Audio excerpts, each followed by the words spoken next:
أعوذ بالله من الشيطان الرجيم بسم الله الرحمن الرحيم نحمده ونصلي على رسوله الكريم أما بعد فأعوذ بالله من الشيطان الرجيم بسم الله الرحمن الرحيم رب اشرح لي صدري ويسر لي أمري واحلل عقدة من لساني يفقهوا قولي ربي زدني علما. السلام علیکم ورحمۃ اللہ وبرکاتہ. آج کا ہمارا عنوان ہے محمد رسول اللہ صلی اللہ علیہ وآلہ وسلم کے بارے میں معمولات اور معاملات.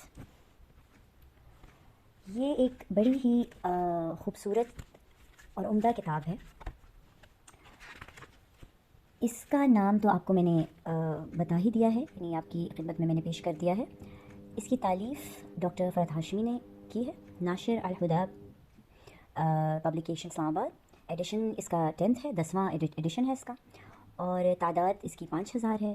اور اس کی جو تاریخ اشاعت تھی وہ فروری 2018 میں انہوں نے کی تھی، جمادی الثانی 1439 ہجری. ٹھیک ہے. اچھا، اب یہ آپ کو پاکستان، امریکہ، کینیڈا، برٹن آپ کو ہر جگہ مل جائے گی، اور اس کے فون نمبرز اور اس کے جو ایڈریسز وغیرہ ہے جو بھی ہے جہاں سے یہ آپ کو ملے گی، یہ میں آپ کو اس جو ہے اپنے ڈسکرپشن میں آپ کو بتا دوں گی. چلیں اب ہم اس کو جو ہے اس کے بارے میں جاننے کی کوشش کرتے ہیں. وَأَحْسَنُ مِنْكَ لَمْ تَرَ قَطُّ عَيْنِي وَأَجْمَلُ مِنْكَ لَمْ تَلِدِ النِّسَاءُ خُلِقْتَ مُبَرًّا مِنْ كُلِّ عَيْبٍ كَانَتْ قَدْ خُلِقَتْ كَمَا تَشَاءُ. حسان بن ثابت رضی اللہ تعالیٰ. آپ صلی اللہ علیہ وآلہ وسلم سے حسین میری آنکھوں نے کبھی کوئی دیکھا ہی نہیں، اور آپ صلی اللہ علیہ وآلہ وسلم سے حسین و جمیل کسی عورت نے کوئی جنم ہی نہیں دیا.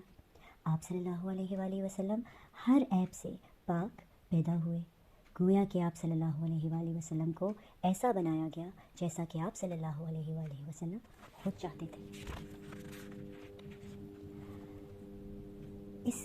اس کتاب کی جو ہے فہرست میں آپ کو تھوڑی سی اس کے بارے میں وضاحت کر دیتی ہوں. عنوان کے بارے میں. پہلا عنوان یعنی کہ ہے ہمارا جو ہے وہ ہے ذکر الہی، دوسرا نماز، تیسرا روزہ، چوتھا رمضان، پانچواں عیدین، چھٹا خطبہ، ساتواں صدقہ و خیرات، آٹھواں روزمرہ کے کام، نواں ہے جو ہے وہ طہارت و نظافت، پھر کھانا پینا، سونا جاگنا، چال ڈھال، لباس، سفر و سواری، ملاقات، مجلس، کلام، خوشی و ناراضگی، اخلاق، ازواج مطہرات سے برتاؤ، بچوں سے تعلق، ساتھیوں کے ساتھ اور مسکینوں کے ساتھ، سائلوں کے ساتھ، جانوروں کے ساتھ، درختوں کے ساتھ. اب ہم اس کتاب کے بارے میں جاننے کی کوشش کرتے ہیں. ہم آپ صلی اللہ علیہ وآلہ وسلم پر ایمان کا اقرار کرتے ہیں، آپ صلی اللہ علیہ وآلہ وسلم سے محبت کا اظہار کرتے ہیں، آپ صلی اللہ علیہ وآلہ وسلم سے عقیدت کا دعویٰ کرتے ہیں، اور آپ صلی اللہ علیہ وآلہ وسلم سے نسبت پر فخر کرتے ہیں. آپ صلی اللہ علیہ وآلہ وسلم پر درود و سلام بھیجتے ہیں. لیکن ذرا رک کر سوچیں، کیا ہمارا ایمان، اخلاق، طرز عمل، عبادات، معمولات اور معاملات اپنی محبوب ہستی کے اسوہ حسنہ کے مطابق ہیں؟ ہم جہاں کہیں بھی ہوں، گھر کے اندر یا گھر کے باہر، مسلمانوں کے درمیان یا غیر مسلموں میں، اپنے ملک میں یا دنیا کے کسی بھی خطے میں، کیا ہم محمد صلی اللہ علیہ وآلہ وسلم کے امتی کے طور پر پہچانے جاتے ہیں؟ یہ ایک سوال ہے جو انسان خود سے کرتا ہے. ہم خود سے پوچھیں، کیا ہم آپ صلی اللہ علیہ وآلہ وسلم سے محبت کا حق ادا کرتے ہیں؟ کیونکہ جو شخص جس سے محبت کا دعویٰ کرتا ہے وہ اس کی اطاعت کرتا ہے اور اس کی بات مانتا ہے اور اس کی پیروی کرتا ہے. کسی عرب شاعر نے کیا خوب کہا ہے، تعصی الرسول وانت تظہر حبہ هذا العمر في الزمان بديع لو كان حبك صادقا لا تعته ان المحب لما يحب مطیع. تم رسول اللہ صلی اللہ علیہ وآلہ وسلم کی نافرمانی کرتے ہو اور اس کے باوجود ان سے محبت کا دعویٰ بھی کرتے ہو. میری عمر کی قسم، یہ تو زمانے میں نرالی ہی بات ہے. واقعی بالکل درست فرمایا. اگر تم اپنی محبت میں سچے ہوتے تو ان کی اطاعت کرتے، اور اس لیے کہ سچا محب اپنے محبوب کی اطاعت کرتا ہے. آج آپ کے سامنے رسول اللہ صلی اللہ علیہ وآلہ وسلم کے معمولات اور معاملات کو اجمالی طور پر بیان کروں گی، تاکہ ان کی روشنی میں ہم اپنے اعمال کا جائزہ لیتے ہوئے اپنی زندگی کو آپ صلی اللہ علیہ وآلہ وسلم کے طریقۂ زندگی کے مطابق ڈھال سکیں. سب سے پہلے ذکر الہی. اللہ کے رسول صلی اللہ علیہ وآلہ وسلم کثرت سے ذکر الہی کرتے تھے. کان یذکر اللہ علی کل احیانہ. آپ صلی اللہ علیہ وآلہ وسلم ہر وقت اللہ کو یاد کرتے اور کثرت سے تسبیح و استغفار کرتے. کان یکثر من قول سبحان اللہ وبحمدہ استغفر اللہ واتوب الیہ. ایک دن میں 70 سے 100 بار استغفار کرتے. جب کسی بات پر غمگین یا فکر مند ہوتے تو یا حیو یا قیوم برحمتک استغیث پڑھ کر اللہ تعالیٰ سے فریاد کرتے. جب پریشانی ہوتی تو کہتے هو اللہ ربی لا اشرک بہ شیئا. اللہ میرا رب ہے اور میں اپنے رب کے ساتھ کسی کو شریک نہیں کرتا. چھوٹی چھوٹی باتوں پر اظہار تشکر فرماتے. جب خوش ہوتے تو فرماتے الحمدللہ الذی بنعمتہ تتم الصالحات. اللہ کا شکر جس کے فضل سے نعمتیں تمام کو پہنچتی ہیں. جب کوئی ناپسندیدہ صورتحال پیش آتی تو بھی اللہ تعالیٰ کا شکر ادا کرتے اور فرماتے الحمدللہ ہی علی کل حال. اللہ کا شکر ہر حال میں، اللہ تعالیٰ کا شکر. ہائے دیکھیں نا کتنی خوبصورت بات انہوں نے کہی ہے. خود یا گھر والوں کو کوئی تکلیف لاحق ہوتی تو معوذات پڑھ کر دم کرتے. گویا خوشی ہو یا غم ہو ہر حال میں اور ہر موقع پر اللہ کی تسبیح بیان فرماتے اور اللہ تعالیٰ کا ذکر کرتے. کتنی خوبصورت اور جامع انداز میں استاذہ نے اس چیز کو بیان کیا ہے. اب نماز پر آتے ہیں. اذا حزبہ امر فزع الى الصلاة. جب بھی کوئی معاملہ پیش آتا نماز کی طرف جلدی کرتے. کان یصلی الصلاة لوقتها. نماز اپنے وقت پر پڑھتے. کان یصلی لیلا طویلا قائما. رات کا ایک طویل حصہ قیام میں گزارتے. دوران قیام قرآن مجید کی قرات ترتیل کے ساتھ کرتے. جہاں لمبا کرنا ہوتا وہاں لمبا کرتے اور ہر آیات پر رکتے. آیات رحمت پر رک کر اللہ سے رحمت کا سوال کرتے. آیات عذاب پر رک کر پناہ مانگتے. یعنی کہ اتنے خوشی اور اتنے خشوع کے ساتھ اگر ہمیں کوئی کہے کہ ہم قرآن پڑھیں یا ہم نارمل ڈیز میں اگر ہم قرآن پڑھ رہے ہوتے ہیں، ہم قرآن کو کھولتے ہیں تو بس ہمیں تو یہی ہو رہا ہوتا ہے کہ بس جلدی جلدی اس کو کریں، ختم ہو جائے، بس اس کو ایک سر سے اتارنے والی بات کرتے ہیں. اتنی عبادت کرتے کہ پاؤں سوج جاتے. اور اگر کوئی استفسار کرتا تو فرماتے کیا میں اللہ کا شکر گزار بندہ نہ بنوں. لوگوں کو ہلکی نماز پڑھاتے. اس دوران اگر بچے کے رونے کی آواز آ جاتی تو نماز مختصر کر دیتے. جب بیمار ہوتے تو بیٹھ کر نماز پڑھتے. سفر میں نماز ایک قصر ادا کرتے اور دن چڑھنے پر نماز چاشت پڑھتے. لڑائی میں فتح ہوتی یا کوئی خوشی نصیب ہوتی، یعنی کوئی خوشی ملتی تو فوراً سجدہ شکر ادا کرتے تھے. کتنی خوبصورت اور جامع انداز میں کتنی خوبصورت باتیں بتائی گئی ہیں اس میں. ہم اگر اپنی نماز کا تھوڑا سا جائزہ لیں تو شرمندگی سے انسان ویسے پانی پانی ہو جاتا ہے. ہم لوگ کی نمازیں کتنی نااہل ہیں، ہم کتنے غفلت میں پڑے ہوئے لوگ ہیں. ہمارے پیارے نبی صلی اللہ علیہ وآلہ وسلم کی نمازوں کو اگر دیکھا جائے جس طریقے سے انہوں نے بیان کیا ادھر، کتنی خوبصورتی عاجزی خشوع کے ساتھ وہ نماز کو ادا کرتے.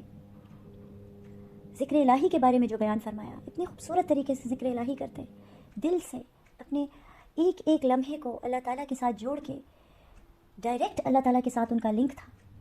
وہ اس کو ایک مجبوری نہیں سمجھتے تھے جیسے ہم لوگ ہیں، سر سے اتارتے ہیں، مجبوری سمجھتے ہیں.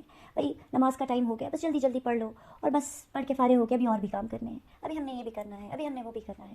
کوئی بھی چیز جو ہے ہم لوگ نہیں چھوڑتے دنیا کی کہ بس یہ نہ مس ہو جائے. حالانکہ پرائیورٹی کس کو دینی چاہیے؟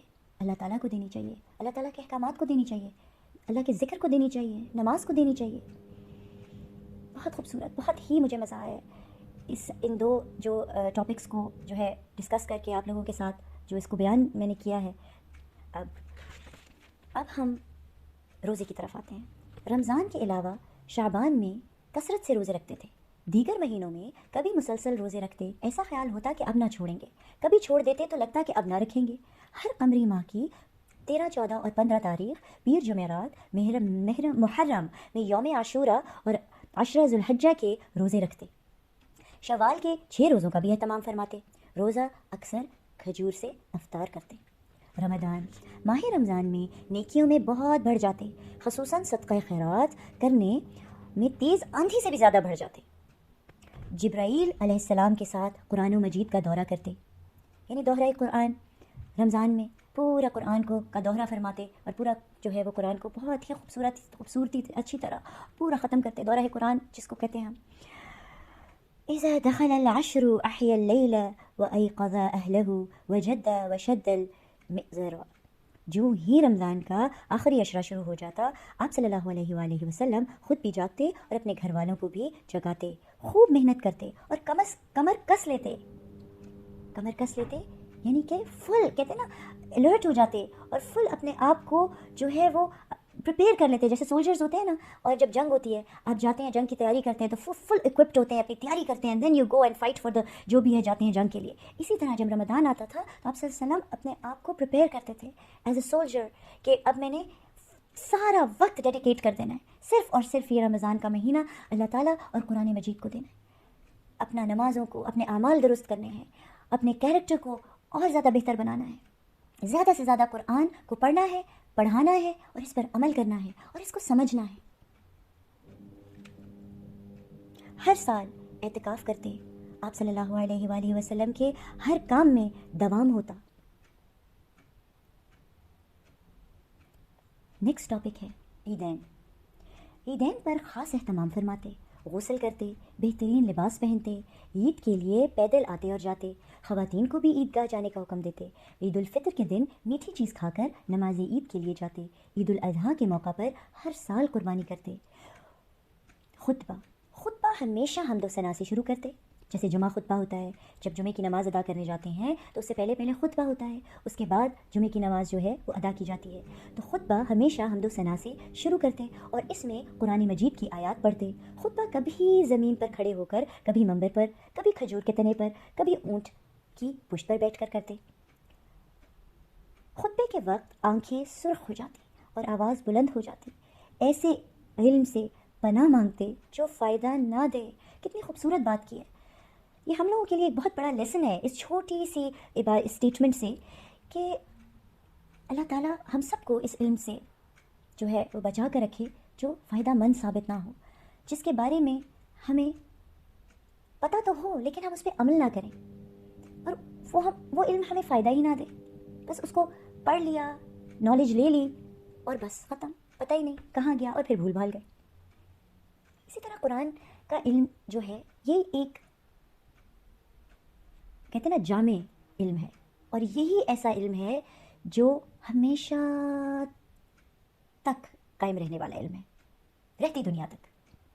کیونکہ دیکھیں آپ اس بارے میں خود ذرا غور کیجئے، سوچئے اس بارے میں کہ جو آپ دنیا کی تعلیم حاصل کرتے ہیں، ہم وہ بھی منع نہیں ہے، اللہ تعالیٰ نے بالکل اس کو اجازت دی ہے، لیکن آپ ویسے ہی ایک غور و فکر کرنے کی بات ہے، میں خود اس بارے میں سوچ رہی تھی کہ ہم جب دنیا کی تعلیم لے رہے ہوتے ہیں، اپنا سارا وقت اس پہ ضائع کر رہے ہوتے ہیں، ضائع نہیں، چلو آپ اس کو کہہ لیں کہ جی جو بھی آپ اس کو کہہ سکتے ہیں، یعنی آپ پورا ٹائم اس پہ اسپینڈ کر رہے ہوتے ہیں اور محنت کر رہے ہوتے ہیں، لیکن آپ سوچیں کہ یہ جو دنیا کی تعلیم ہے، جو آپ یہ تعلیم حاصل کر رہے ہیں، جو یونیورسٹیز میں بڑے بڑے ادھر آپ ڈگریز لے رہے ہیں اور یہ وہ سارا کچھ کر رہے ہیں اور انوینشنس کر رہے ہیں، یہ وہ کر رہے ہیں ادھر ادھر واٹ ایور، مطلب ایک شارٹ فارم میں آپ کو بتانا چاہ رہی ہوں، تو مجھے بتائیں یہ سارا علم کس نے کیسے وجود میں آیا؟ انسان نے اس کو جو ہے وہ بنایا ہے، جیسے کہ مشینز یہ بن رہی ہیں، یہ سارا کچھ ہو رہا ہے، گاڑی بنائی ہے، وہ سارا کچھ ہے، انسان نے اس کو اس کو بنایا ہے، لیکن آپ یہ سوچئے کہ انسان کو کس نے بنایا ہے، انسان کے دماغ کو کس نے بنایا ہے؟ اللہ رب العزت نے بنایا ہے۔ ساری نالج، ساری انڈرسٹینڈنگ جو ہم لوگ کی کر رہے ہیں، اچیومنٹس کر رہے ہیں دنیا میں، کسی بھی وہ شعبے سے تعلق رکھتی ہو، تو وہ انسان جو اپنے دماغ کو استعمال کر رہا ہے اور دنیا ترقی کر رہی ہے اور جو ہر شعبے میں کوئی بھی وہ شعبہ ہو سکتا ہے، تو وہ آپ سوچئے کہ وہ صرف اللہ تعالیٰ جو ہمارے کریٹر ہیں، ہمارے سسٹینر ہیں، جس نے ہمیں تخلیق کیا ہے، اس نے ہم سب کو یہ علم فراہم کیا ہے۔ اب آپ ذرا سوچئے کہ اب یہ قرآن مجید اور سنہ حدیث یہ سارا یہ کہاں سے آیا؟ یہ علم کس کا ہے؟ یہ علم جو ہے، یہ نالج جو ہے، یہ اللہ تعالیٰ نے خود دی ہے، اپنے ہاتھوں سے لکھی گئی ہے۔ قرآن مجید کو اپنے ہاتھوں سے اللہ تعالیٰ نے جو ہے وہ انسانوں کے لیے اور پوری رہتی دنیا کے جو بھی جن ہیں انسان ہیں سب کے لیے ایز اے گائیڈنس بک جو ہے ہمارے لیے دی ہے. آپ سوچیں تو کتنی اہمیت ہے اس کی کہ ہماری کریٹر نے یہ ہمارے لیے یہ نالج فراہم کی ہے ڈائریکٹ. سو مجھے بتائیں کہ کس کی امپورٹنس سب سے زیادہ ہوگی؟ قرآن کی. بہت سا آسان سا سوال ہے. یہ میں اپنے بچوں سے بھی یہ سوال پوچھ رہی تھی اور وہ بھی آگے سے جو ہے انہوں نے یہی جواب دیا اور دیور مطلب وہ اسپیچلیس ہو گئے کہ واقعی یہی بات ہے. تو پھر ہم کیوں دنیا کی تعلیم کو پرائورٹائز کر کے قرآن کو بالکل شیلفس میں رکھا ہوتا ہے اور ایز اے ڈیکوریشن کے طور پہ اس کو تو ہم دیکھتے بھی نہیں ہیں کہ کیا ہے کیا نہیں ہے. تو کتنی ایک بدقسمتی کی بات ہے. وہ شرم کا مقام ہے. پھر مجھے بتائیں جو لوگ اتنی کیٹیگرائز اپنے آپ کو کر رہے ہوتے ہیں کہ وی آر سو نالجبل اور یہ بہت زیادہ جی ہمیں ہو گیا ہے، ہم نے یہ کر لیا، ہم نے وہ کر لیا. تو بھائی یو ہیو ٹو، آپ کو دیکھنا چاہیے کہ آپ کو پرائورٹائز کس کو کرنا ہے. اگر آپ دنیا کی تعلیم لے رہے ہیں تو آپ ساتھ قرآن کو لے کے چلیے. پہلے قرآن کا علم حاصل کیجیے تاکہ آپ کو دنیا کا جو علم ہے وہ صحیح طور پہ اس کا شعور آپ کو آ سکے، تاکہ آپ کو اس کی انڈرسٹینڈنگ ہوگی. تو پھر آپ اپنے معمولات سارا جو ہے دنیا میں جو چیزیں آپ کریں گے وہ اس حساب سے آپ کی زندگی جو ہے وہ ایک پرفیکٹ طریقے سے گزر سکتی ہے. خیر انسان پرفیکٹ تو نہیں ہے لیکن جتنا انسان کوشش کر سکتا ہے. تو یہ ایک سرکل ہے، ایک پاتھ ہے جس کو آپ نے صحیح طریقے سے جو ہے اس کو پکڑنا ہے، اور گائیڈ لائن ہے، ایک گائیڈنس ہے جس طریقے سے آپ نے وہ کہتے ہیں نا پاتھ آف لائٹ، اس کو کس طریقے سے آپ نے اچیو کرنا ہے اور اس پاتھ آف لائٹ پہ کیسے آپ نے چلنا ہے ٹورڈز جب آپ کو ایک آپ کی ڈیسٹینیشن جو آپ کی جنت الفردوس ہے، آپ نے اس کو کیسے اویل کرنا ہے، کیسے آپ نے اپنے آپ کو جو ہے وہ اس لیول تک لے کر جانا ہے، اس مقام تک پہنچانا ہے کہ آپ اس قابل بنیں کہ آپ جنت الفردوس میں جگہ پائیں.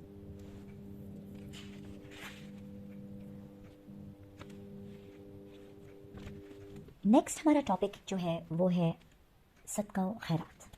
خود بھی صدقہ کرتے اور دوسروں کو بھی صدقہ کرنے کا حکم دیتے. کوئی چیز جو ہے، کوئی بھی چیز کل کے لیے نہ بچا کر رکھتے. فار ایگزامپل ہم جیسے کرتے ہیں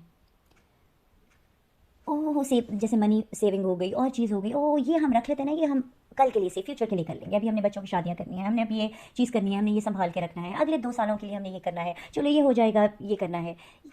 مطلب سارے پلانس ہم فیوچر کے لیے، اور پریزنٹ کے بارے میں کچھ پتہ ہی نہیں ہے. اچھا جی نماز پڑھنی ہے یا کوئی نیک عمل کرنے کا، آپ کو کوئی صدقہ جاریہ کا کام کرنا ہے، یا کوئی آپ کو نیک عمل کرنے کا دل آپ کا اس طرف مائل ہوا، فوراً جی کل کر لیں گے، پرسوں کر لیں گے. بھائی آپ کو اگلی سانس کا پتہ ہے کہ وہ آنی ہے کل کے نہیں آنی ہے، آپ کو ایک لمحے کا اپنا نہیں پتہ. تو کیوں ہر چیز کو آپ نے کل پہ چھوڑنا ہے؟ تو اسی لیے آپ صلی اللہ علیہ وسلم کسی بھی چیز کو کل کے لیے بچا کر نہ رکھتے تھے. کوئی صدقہ لے کر آتا تو اس کو دعا دے دیتے تھے. کوئی بھی اللہ کے راستے پہ جو اسپینڈ کرتا تھا منی، وہ آپ کو دیتا تھا کہ جی آپ دے دیں، تو ان کو اس کے لیے دعا فرماتے تھے، دعا کرتے تھے. کسی سائل کو انکار نہ کرتے. اگر پاس کچھ نہ ہوتا تو خاموشی اختیار کرتے. کسی کو ہدیہ کہہ کر دیتے، کسی کو کچھ ہبہ دے کر دیتے. خرید و فروخت میں کبھی زیادہ ادائیگی کرتے اور قرض لے لیتے تو زیادہ لوٹاتے. کہ جب اس کا مطلب یہ ہوا نا کہ خرید و فروخت جب آپ کر رہے ہوتے ہیں، جب بائنگ سیلنگ جس کو آپ کہہ رہے ہوتے ہیں وہ آپ کر رہے ہوتے ہیں، تو اس میں کمی بیشی نہیں کرتے تھے. جتنی کی جو چیز ہوتی تھی اسی لحاظ سے اس کو وہ آگے اس کا حق ادا کرتے تھے. آج کل تو دیکھیں رشوت خوری اور سود اور پتہ نہیں کیا کیا چیزیں آ چکی ہیں جس میں کوئی آنیسٹی نام کی کوئی چیز نہیں. ہمارے معاشرے میں آپ دیکھ لیں، اگر کوئی قرض کسی سے خدا مطلب کوئی اگر لے ہی لیتا ہے، کسی کو بیچارے کو ضرورت ہو جاتی ہے، تو جب اس کو قرض ادائیگی کی باری آتی ہے تو اس کا قرض واپس ادا کرنا محال ہو جاتا ہے. اس کا عذاب بن جاتا ہے کہ وہ سود جو ہے وہ چڑھا دیتے ہیں کہ جی ربا، سود اور یہ والی چیزیں اٹیچ کر دیتے ہیں، اور حرام جو بالکل ہی کیٹیگری میں آتا ہے کہ اگلے کو آسانی کے بجائے مشکل دے دیتے ہیں. تو آپ سے سلام اگر قرض جو تھے وہ لیتے تھے، اول تو قرض لینے پہ وہ مطلب ہی واز ایکچولی مطلب وہ نہیں اس چیز کو پروموٹ کرتے تھے، وہ لیتے ہی نہیں تھے کہ ایسی نوبت ہی نہ آئے آپ کے آپ سے کسی کو قرض لینا پڑے. بہت مجبوری ہو جائے کبھی تو اگر لے بھی لیا تو وہ اس کو زیادہ کر کے لوٹا دیتے تھے کہ یار کہ دیا ہے تو چلو تھوڑا سا اوپر کر کے ان کو واپس دے دیتے تھے. ورنہ قرض جو ہے وہ بیسیکلی اسی پہ استطاعت کرتے تھے جو ہے ان کے پاس. مال کا ضیاع اور اسراف بالکل پسند نہ کرتے تھے. یعنی بہت زیادہ وہ جو نا شو آف ہوتا ہے، ضیاع ہوتا ہے، ریاکاری ہوتی ہے جو آج کل کے معاشرے میں آپ دیکھ رہے ہیں. اس کے پاس کتنی گاڑیاں ہیں، اس کے پاس کتنے گھر ہیں، اس کے پاس یہ ہے وہ ہے، کتنا کچھ ہے. ہم تو اللہ تعالیٰ بس ہمیں معاف کر دے کس کیٹیگری میں ہم پہنچ گئے ہیں. دین کا ہم لوگوں کو کوئی علم نہیں ہے. ہم لوگوں کو کوئی جو ہے ہم لوگ کے اندر سے ساری جو ویلیوز ہیں ہماری ایک ایتھکس کہتے ہیں، ایتھیکل ویلیوز ایک معاشرے میں جو ہونی چاہیے، جو ہمارے پروفیٹ محمد صلی اللہ علیہ وسلم میں تھیں، اور وہی رول ماڈل ہیں ہمارے لیے اور انہیں کو ہم نے فالو کرنا ہے. اور وہی چیزیں جو ہیں ہم لوگوں نے ساری کی ساری جو ہیں وہ ہم نے اپنی لائفس میں سے کیا کر دی ہیں، نکال دی ہیں. تبھی تو ہم لوگوں پہ دیکھیں آج کل کے حالات کتنے ہو رہے ہیں، دنیا کو دیکھ لیں، ڈیزاسٹرز آ رہے ہیں، چاہے وہ آسمانی ڈیزاسٹرز ہوں، چاہے وہ نیچرل ڈیزاسٹرز ہوں، چاہے وہ ویسی بیماریوں کی فارم میں آ جائیں، پیپنڈامکس آ جائیں، یہ والی ساری چیزیں کیوں اللہ تعالیٰ بھیجتے ہیں؟ کیونکہ ہم اپنے جو اوریجن ہے، ہمارا جو ایک دین ہے جس پہ ہم پیدا ہوئے ہیں، اس چیز کو ہم بھول چکے ہیں، ہم اس چیز سے دور چلے گئے ہوئے ہیں، ہم ہر چیز ہم لوگوں نے اپنی جو ہے وہ ساری ہم لوگوں نے اس چیز کو کہتے ہیں نا ختم کر دیا اپنی لائف میں سے. ہماری نیو جنریشن یوتھ ساری دیکھیں نا آج کل اپنے آپ ملک میں ہی دیکھ لیں، جو ہے بہت سارے اچھے بھی ہیں، یہ نہیں کہتے ہر معاشرے میں اچھا برا ہوتا ہے، لیکن جو ہے دیکھ لیں کہ ہماری جو سنت ہے اس چیز کو جو ہے ابھی تو بہت سے ایسے لوگ ہیں جس کی وجہ سے ہم کھڑے ہوئے ہیں. ظاہر سی بات ہے، ہم یہ نہیں کہتے کہ میں یہ نہیں کہتی ہوں کہ بالکل ہی وہ اس طرح ہو گیا، لیکن اچھے برے جگہ ہر چیز ہر جگہ پہ کہتے ہیں نا ہر معاشرے میں جو ہے وہ پائی جاتی ہے، اچھائی بھی پائی جاتی ہے، برائی بھی پائی جاتی ہے. لیکن میں ایک نمبر آف پیپل کی بات کر رہی ہوں جو یہ نہیں کر رہے ہیں، جو کر رہے ہیں الحمدللہ، اللہ تعالیٰ ان کو استقامت دے اور اس چیز کو وہ آپ صلی اللہ علیہ وسلم کی سنت پہ چلنے کی ان کو توفیق دے، اور اللہ تعالیٰ ان کو اور زیادہ آگے بڑھائے، اور ہم لوگوں کو بھی ایسے ہی گروہ میں شامل کر دیں، ایسے ہی گروپس میں شامل کر دیں، ایسے ہی لوگوں میں شامل کر دیں، ہماری کمپینینز ایسے لوگ بنا دیں کہ اللہ تعالیٰ سے دعا ہے میری کہ ان لوگوں میں جو اللہ تعالیٰ کے چنے ہوئے بندے ہیں، جو پروفٹ محمد صلی اللہ علیہ وسلم، ہمارے آخری نبی محمد صلی اللہ علیہ وآلہ وسلم کی سنتوں پہ چلنے والے لوگ ہیں، ان سے محبت کرنے والے لوگ ہیں، جو بدعت کو جو ہے وہ بالکل پسند نہیں کرتے، جو آپ صلی اللہ علیہ وآلہ وسلم نے نہیں کیا وہ نہیں کرتے. آپ ضرورت سے زیادہ، وہی جو میں نے بتایا ہے، مال خرچ جو ہے وہ ضیاع نہ کرتے، اور ضرورت سے زیادہ کہتے ہیں نا وہ بس اس کو ایک قناعت تھی، کنٹینٹمنٹ تھی ان کی، اور وہ ہر لحاظ سے بیلنس تھا ان کی لائف میں. یہی بیلنس ہم نے اپنی لائف میں لے کر آنا ہے، اپنے میں، اپنے بچوں میں، اپنے معاشرے میں، اپنے گھر والوں میں، رشتہ داروں میں، فرینڈز میں، فیملی میں، اپنے دوست احباب میں، جو آپ کے آس پاس لوگ ہیں، اپنی مسلم امہ جتنے بھی ہیں، جو لوگ سن رہے ہیں، جتنے بھی لوگ آپ کے آس پاس ہیں، جو آپ کے دور ہیں نزدیک ہیں، سب میں یہ جو ہے چیز ہمیں جو ہے وہ بلڈ کرنے کی ضرورت ہے. آج ضرورت ہے کہ ہم اپنے خرچ کے انداز کو دیکھیں، اپنے لباس، اپنے رہن سہن، اپنی روزمرہ زندگی میں جہاں جہاں اور جتنا مال ہم خرچ کرتے ہیں اس پر بھی غور کریں. بہت ہی خوبصورت بات کی ہے کہ جو مال ہم نے اپنے پاس جمع کیا ہوا ہے اس کے بارے میں ہمیں سارا کچھ معلوم ہونا چاہیے، وہ کہاں جا رہا ہے، کہاں سے آ رہا ہے، کتنا جمع کرنا ہے اور کتنا خرچ کرنا ہے. اور جو ہمارے دین کا ایک صحیح جو کہتے ہیں نا اس میں طریقہ ہے، ایک شرعی طریقہ ہے خرچ کرنے کا، جس میں آپ کی زکوٰۃ، خیرات، صدقہ جاریہ کے کام سب چیزیں آ جاتی ہیں، جس میں واجبات آ جاتی ہیں، پھر اس میں آپ کی سنتیں آ جاتی ہیں، اور کافی چیزیں آپ کی اس میں بیچ میں، یہ کافی لمبا ٹاپک ہے، اس میں ہم ان شاء اللہ تعالیٰ نیکسٹ میں جو ہے اس کو کور کریں گے. تو وہ ہمیں معلوم ہونا چاہیے، اور یہ سب سے اہم بات یہ ہے کہ اس پہ ہمیں فوکس کرنا چاہیے کہ ہمارا مال کہاں سے آ رہا ہے. بس یہ دعا کرنی چاہیے کہ اللہ تعالیٰ ہمیں حرام سے بچائیں، اللہ تعالیٰ طیب اور صاف ستھرا، چاہے وہ کم ہو چاہے وہ زیادہ ہو، لیکن وہ صحیح طریقے سے، حلال طریقے سے، اس کی وے آف انکم کہتے ہیں نا آپ کا، تو انکم کی جو آپ کا کمانے کا جو ذریعہ ہے جس کو ہم کہہ سکتے ہیں، وہ کیا ہونا چاہیے؟ وہ طیب ہونا چاہیے، وہ صحیح ہونا چاہیے، وہ حلال طریقے کا ہونا چاہیے. چلیں اب یہ انشاءاللہ تعالیٰ ہم نیکسٹ جو لیکچر میں اس کو ہم کمپلیٹ کریں گے. تو انشاءاللہ بہت مزہ آیا مجھے بھی یہ بک کو ایکسپلور کر کے، اور مجھے اس کو پڑھ کر، اور اس کو مجھے بھی بہت چیزیں اس میں سے معلوم ہوئی ہیں، اور اس بارے میں میں نے آپ لوگوں کے ساتھ بھی شیئر کرنا چاہ رہی تھی. جب میں نے یہ بک پڑھی تو میں نے کہا چلیں میں سب کے ساتھ شیئر کرتی ہوں. چھوٹی چھوٹی اور بہت ہی ایک مختصر انداز میں، بڑے خوبصورت انداز میں انہوں نے اس کو بیان کیا ہے. ہمارے جو آخری نبی محمد صلی اللہ علیہ وآلہ وسلم کے معمولات اور معاملات کے بارے میں آج یہ ہم اس کتاب کو جو ہے ہم اس کو غور و فکر، اور اس کے بارے میں ہم اس کا جو تھوڑا سا انالیسز اور تھوڑا سا ہم اس کے بارے میں پڑھ رہے ہیں کہ کیا ہوتا ہے اور کیسے ہونا چاہیے. اور ہمارے جو آخری نبی صلی اللہ علیہ وآلہ وسلم محمد صلی اللہ علیہ وآلہ وسلم، وہ ہمارے لیے رول ماڈل ہیں، اور رہتی دنیا تک رحمت للعالمین ہے سب کے لیے. تو ہم تھوڑا سا اس بارے میں کرنا چاہ رہی تھی کہ مختصر طور پہ کہ کیا ہم ان چھوٹی چھوٹی چیزوں میں کیئرفل ہیں، کیا ہم یہ چیزیں اپنی عملی زندگی میں لا رہے ہیں. چھوٹی چھوٹی باتیں ہیں لیکن بہت ہی خوبصورت انداز میں بیان کی گئی ہیں.